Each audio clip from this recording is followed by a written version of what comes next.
आज हम एक ऐसी स्थिति पे गौर कर रहे हैं जो थोड़ी चौंकाने वाली है।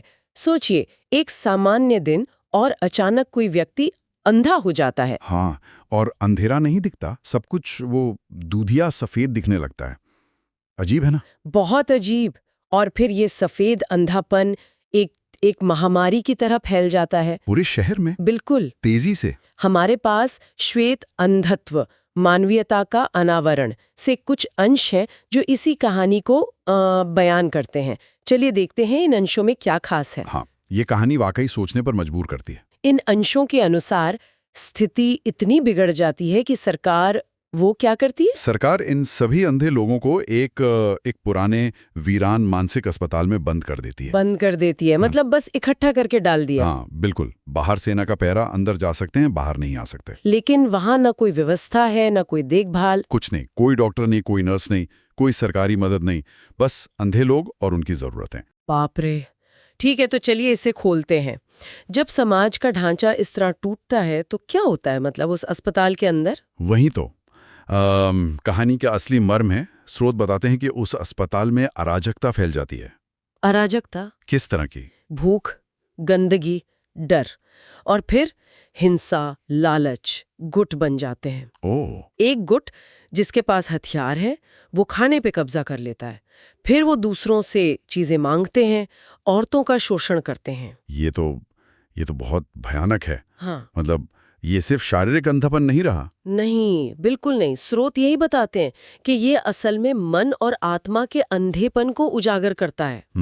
शायद ये दिखाता है कि समाज में ये अंधापन वो पहले से ही मौजूद था, बस अब सतह पर आ गया है। सही कह रही हैं। स्रोत इस बात पर जोर देते हैं कि कैसे इंसान ने देखना तो सीखा, पर शायद समझना और महसूस करना वो भूल गया। बिल्कुल। हम देखते तो हैं पर शायद देखते नहीं हैं। लेकिन क्या इस अंधेरे में कोई उम्मीद की किरण भी है? एक किरदार का जिक्र है, डॉक्टर की पत्नी का। हाँ, वो एक बहुत ही अहम किरदार है। वो अकेली है जो देख सकती है। अकेली पूरे अस्पताल में? हाँ, लेकिन वो ये बात छुपाती है, अंधे होने का नाटक करती है ताकि अपने पति के साथ रह सके। अच्छा, क्यों? ताकि उसे अपने पति से अलग न किया जाए। वो उसके साथ उस अस्पताल में जाती है और वहां वो सब कुछ देखती है। वो क्या करती है देखकर? वो सिर्फ देखती नहीं, वो अपने छोटे से समूह के लिए एक सहारा बनती है, छिपकर खाना लाती है, हिम्मत देती है, और जब जुल्म बढ़ता है हाँ। तो वो खड़ी होती है अन्याय के खिलाफ, यहाँ तक कि वो हिंसा का जवाब भी देती है। वाह, मतलब वो एक नैतिक शक्ति बन जाती है उस माहौल में। हाँ, बिल्कुल। जो अकेली देख सकती है वही इंसानियत बचाने की कोशिश करती है। तो इन सब का क्या मतलब निकलता है अगर हम सार निकालें? एक अजीब सफेद अंधेपन की महामारी, हाँ, समाज का चरमराना, व्यवस्था का खत्म होना, और उस अराजकता के बीच इंसानियत के सबसे बुरे और सबसे अच्छे पहलुओं का सामने आना। बिल्कुल।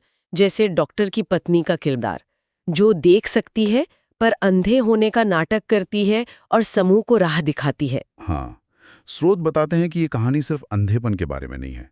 ये चेतना पर, नैतिकता पर, सामाजिक जिम्मेदारी पर सवाल उठाती है। जैसा कि स्रोत में बताया गया है, अंत में एक बड़ा सवाल खड़ा होता है। जब महामारी खत्म होती है और लोगों की रोशनी वापस आती है, हाँ। तो क्या लोग पहले सच में देख पा रहे थे, या अब वो सच में देखना सीखेंगे? स्रोत का एक केंद्रीय विचार है, हम अंधे नहीं हैं, हम केवल देख नहीं रहे। हाँ, या शायद हम अंधे नहीं हुए, शायद हम पहले से ही अंधे थे। ये वाकई सोचने पर मजबूर करता है। वास्तविक देखना आखिर है क्या? हम अपनी दुनिया को, अपने आसपास के लोगों को कितना सच में देखते हैं, या बस नजरअंदाज कर देते हैं?